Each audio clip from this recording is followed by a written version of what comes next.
Welcome to On the Edge with April Mahoney Brains. You've hit the spot. The place where the conversation is pointed, the guests are sharp, and the responses are never dull. Put your thinking caps on, because the conversation starts now. On the Edge with April Mahoney Brains, you are at the spot, the location, the place where the conversations are pointed, the guests are sharp, and the responses are never dull. Today we have Lila from Australia, and we are going to talk about astrology.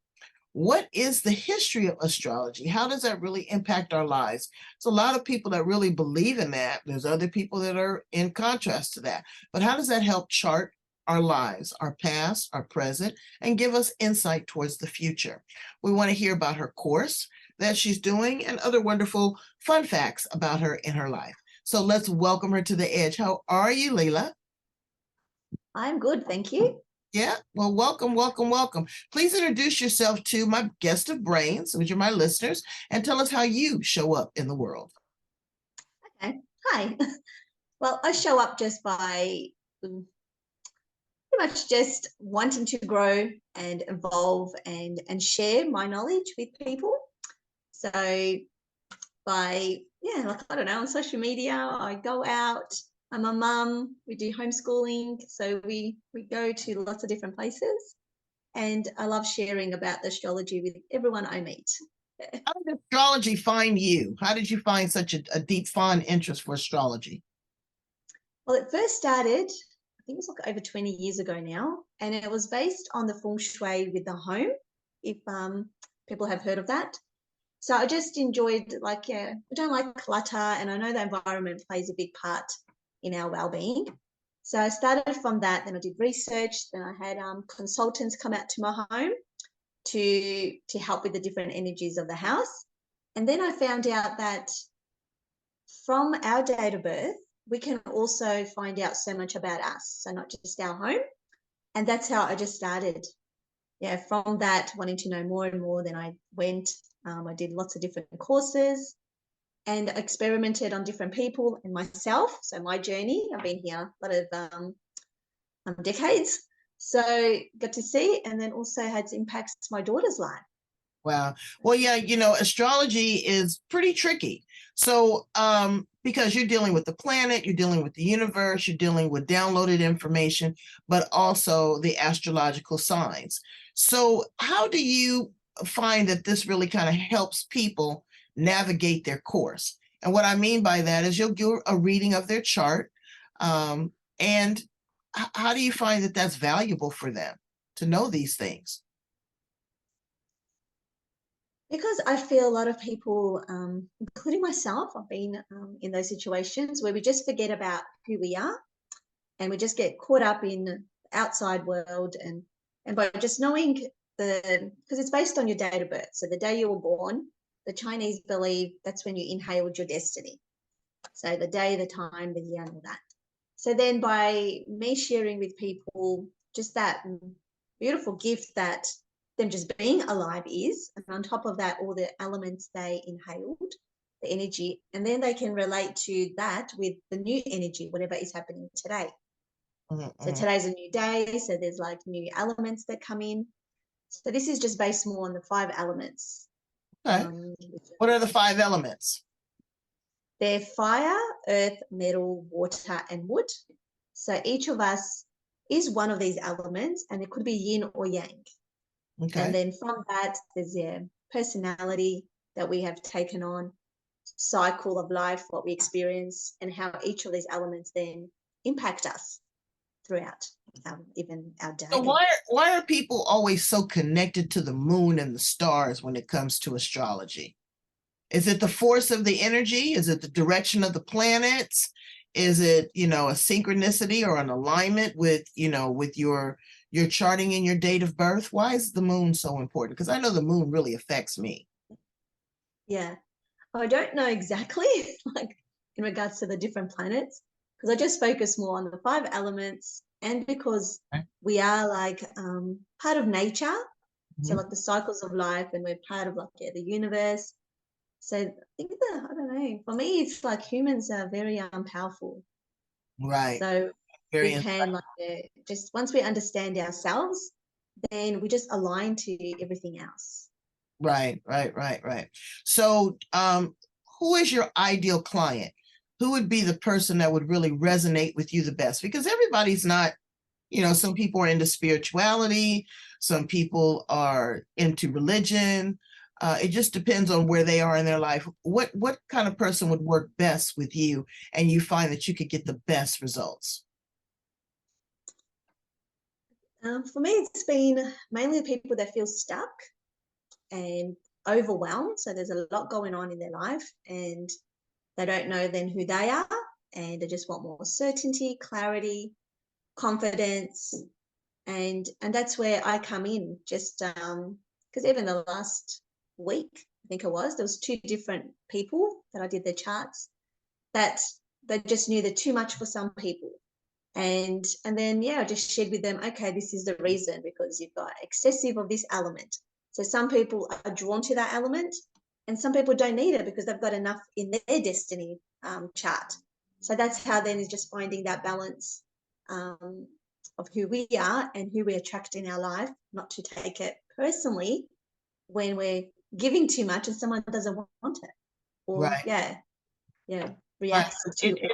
It's what we call information overload. Yes, yeah. So then it's just getting the balance of all those elements.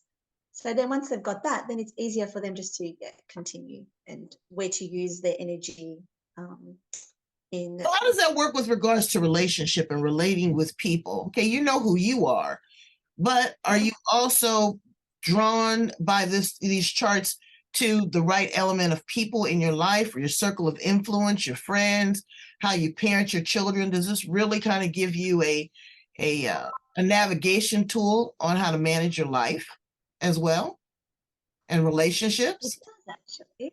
Like, for me, like just knowing what I've experienced so far, you can tell, because even like the elements, like who you are, and then just knowing like even what the month is and where you're drawn to those at those times, and then you attract those people.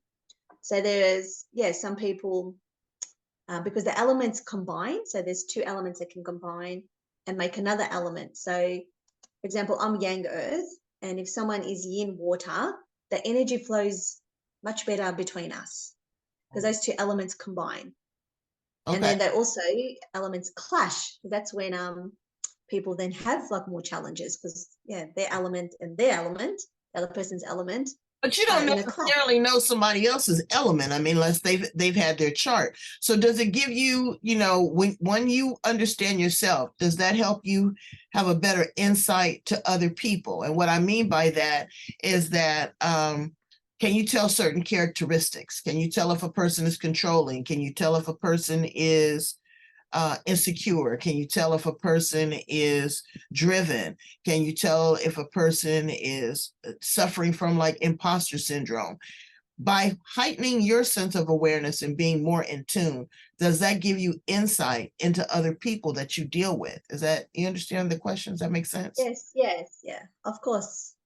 Because then you know how to relate to that. Like I was telling that other people had too much of certain element, because that way then you know how to handle yourself, like even if you notice something is challenging, because what I do is give people a personalized calendar with the most challenging element, and that's what I've experienced. Then I'm like, okay, and you get caught up in that drama, for example, the other person that you're interacting with, and then when I've gone and checked my calendar, I'm like, okay, it's my challenge day, so it's up to me now how I handle this. I either can entertain this and make things worse and say something that I want to say, or just let it go. And then what I've experienced was then by the next day I had an apology. So just by me not reacting. Okay. So that's one way you can use it. So you have to be careful. You have to be careful. Yeah, you have to be careful how you react to certain situations. And I'm really into that right now. It's how you respond.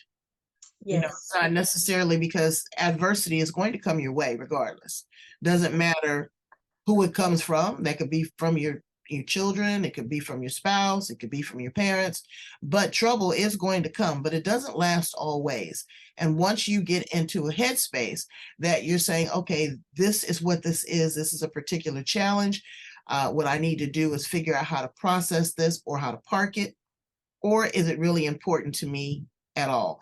Because that anxiety will ramp up and it'll jack you up.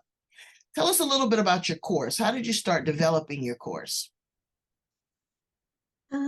Well, because there's so much information, like obviously, like I'm learning something new, and I just want to tell people everything, like 20 years worth of knowledge, and it doesn't work, obviously. So then I decided to do the course where I broke it down to small little modules, which for me was like a no big deal, like the basic, but for someone, I had to realize it's brand new.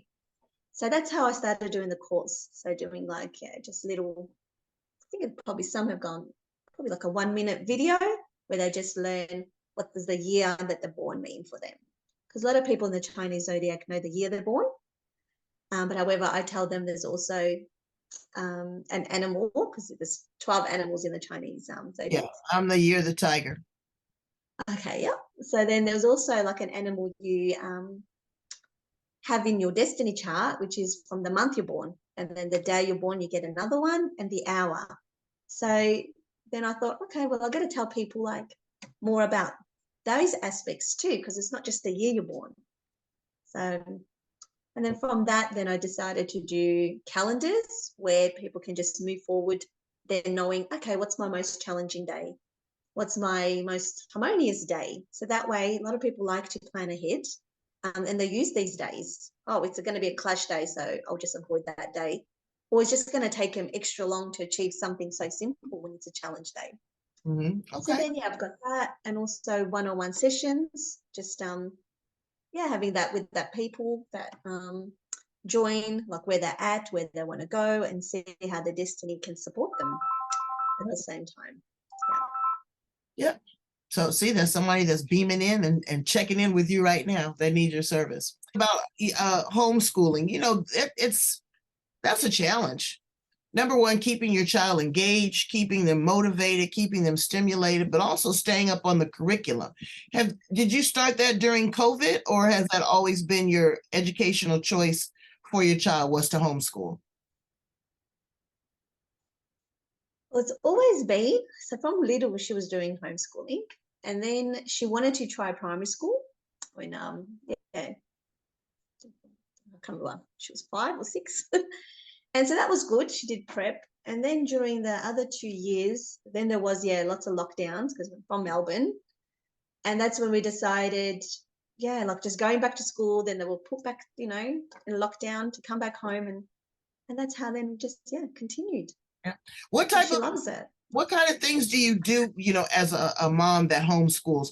It's different. So like you start your day, you have a set curriculum that set by your educational body, or is this something that you choose? I don't know how a curriculum works. And this, for example, say your child is 12 years old and they are in the 6th grade. Is there a certain curriculum that you have to teach them for 12 months? Do they go in and get tested, make sure that they're at their grade level? I don't really understand homeschooling. Well, probably, I think different states do different. Like what we've chosen here where we are is an activity-based learning. So she just learns through like gardening, for example, like being creative. And we've got a small group that we're part of. So then we connect with these people all the time, and then they just share stuff. So every day it's different, like what she does. And then she's got books that she works through, like whether it's maths, writing.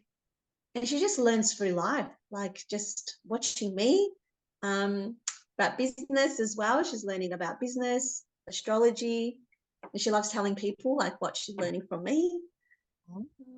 And then, but then we do some private classes, whether it's arts. So it just varies. There's no set. And then does she have to go in, or is there something that's mandated by your board of education that says, okay, at this particular point, she should have been able to accomplish, I don't know, timetables or spelling or handwriting, and we need to test her on that before we can advance her? How do they advance the children? I don't know how that works. Because we're still like early stages, like no one has done that, so it's just up to us. And And then the groups that we're in, there's children from the age of 3 to 12, I think some kids are, and they all just do similar things. So it doesn't really matter, just at their level. So you can tell some, bigger kids know a bit more, and they'll just deliver, presentation in a different way compared to like a 4-year-old. Yeah, so then they all support each other in that way. So do the older children mentor the younger children? Yeah, so it's good to see, like even like ones that don't know how to read, so the bigger kids will help them. It's just beautiful, like to see how they all just support each other. Okay. Yeah, because I have it's I guess it's a little different there in Australia than it is here in the United States because we have certain certain restrictions.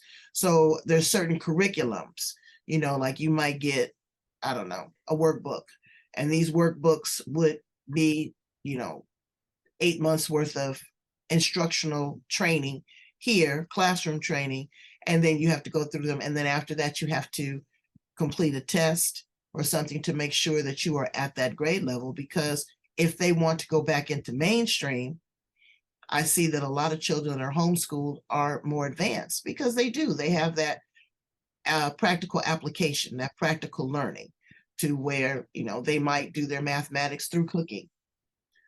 They might do it through woodworking. So they have a combination of more than one skill. So what do you do for fun and recreation for yourself, Layla? I love dancing. Yeah? Just being out, socializing. What kind of dancing do you like to do? Oh, just anything, any music. I like to dance. Yeah. So dancing, socializing with people, I think got that. Also, I just love, I don't know why, like when I do connect with people, like last night I had friends over, just love growing and evolving in ways just through the business. So that's fun for me, like as well, like helping people. What else? I just love exploring new places, just going for drives. Spare time. What do you do? What creatively do you do? Or do you paint? I know you like to dance, but do you paint? Do you write poetry? Are you writing a book? What other creative outlets do you have for yourself? I just feel like my business is my creative outlet, just creating different posts, socializing. Do you enjoy working via social media? Is that a strong presence for you? Because a lot of people like it, and then there's some people that are so intimidated by social media. Yeah, no, I enjoy it. Like I enjoy, and I love it. I've even helped businesses with their social media. So just things like admin work, I'll do like that. Just doing paperwork. Yeah, organizing things. I love organizing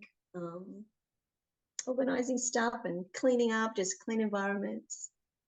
Well, that's good. And because people, and people need to be organized. That's one of the biggest challenges they have. They may have a creative presence where they have a great business, but they don't have their shit together. They have everything everywhere. And so, as my mother used to always say, if you don't have things, accessible, clear at your fingertips and you know where to find them, then you're living in chaos. And you really can't live in a chaotic position. But that's, again, where your astrology comes in. You help people not only organize, but also visualize and conceptualize where they want their business to be. That is very, very powerful. So let's ask some fun questions about you. If you were a flower in the garden, what flower would you be? I'd like two, rose and tulips. So those two flowers stand out the most for me. Now, a rose is very fragrant, but a tulip is very kind of wild. I mean, I buy my husband tulips all the time. Men love tulips. And so I buy him some for his office all the time. And when you see them bloom, they just don't have any rhyme or reason. They just go everywhere. Is that a little bit indicative of maybe your characteristic and your personality? Must be. Hearing your version of them. That's funny. Okay, if you were a car, what kind of car would you be? I like Prados. I don't know why, like four-wheel drive kind of cars. So that shows that you have a little bit of adventurousness to you, that you can be a little bit rugged and rough and you can handle the bumps on the road, correct? yep, sounds good. If you were an appliance in the kitchen, what appliance would you be? Appliance. Yes.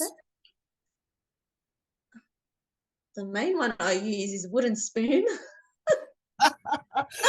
Oh, well, Wooden spoon. well, wooden spoon, that helps. Again, that helps mix it up and stir things up and not keep it consistently. And it, it allows a wooden spoon gives a different texture to cooking. So that makes a lot of sense. If you were an animal, what animal would you be?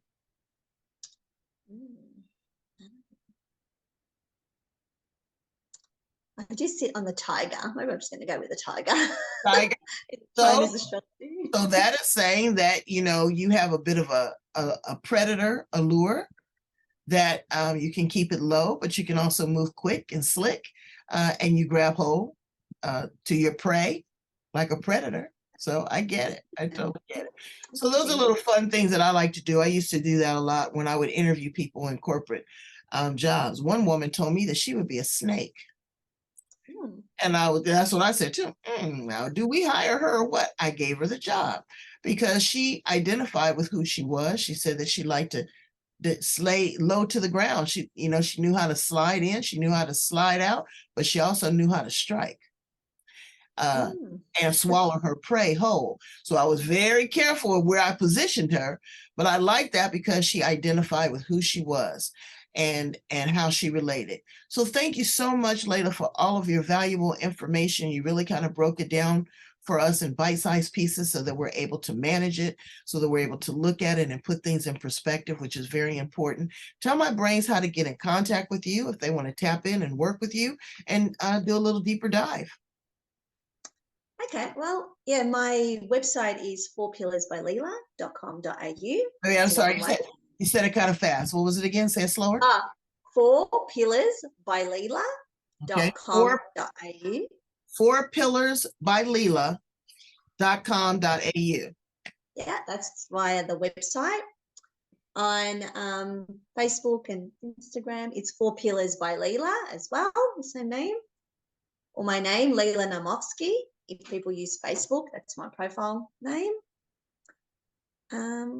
Or do you need an email address as well? Or? Oh, no. Both of those are fine. What I'm going to do is I'm going to put all of her information, brains, at the back of the interview so that you'll be able to follow it, as well as in the show notes. We really want you to be able to identify with who you are, to do a deeper vibe, even if that is checking out things that you have never done before. Astrology has been around for centuries. If you look at all of the great philosophers and teachers, such as Einstein, that's exactly what they did. They found their answers in the stars. And so thank you so much, Layla. Now, what I need for you to do, brains, is go in and love, like, and share right here. Go in and love, like, and share and subscribe. Share this interview and other interviews with people that you know that are questioning, that are wondering, that want to know. You don't know what you don't know. Thank you so much, Layla. You've been such a gift, and I appreciate you. Thank you. All right. Bye, brains. Bye, everyone. Bye.